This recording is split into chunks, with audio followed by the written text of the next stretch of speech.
طموح موجود، طموح موجود. رئاسة الفاف طموح موجود. أنا شاب عندي طموح، اشتغلت في الاتحادية على عهدتين، عندي خبرة في الميدان. طموح عادي، حق مشروع هذا.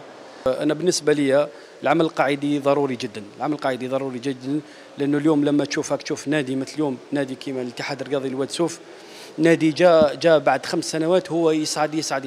إذن أظن أنه اليوم لازم ننزل إلى الميدان وننزل نشتغل في العمل القاعدي، ونكون مديرية فنية قوية مع تخطيط على 4 أو 5 سنوات، حتى يكون عندنا منتخبات قوية، ويكون عندنا أيضا كرة وطنية قوية تتماشى مع المنتخب الوطني، لأنه من غير المعقول نتائج المنتخب الوطني في تصاعد والنتائج تاع الأندية ما عندكش فريق ياخذ كاس افريقيا. مش نورمال، هذه مش نورمال، حاجه مش نورمال. لما تشوف انت مثلا الانديه مثلا في البلاد المجاوره، تلقى مثلا المنتخب متالق، تلقى الانديه متالقه.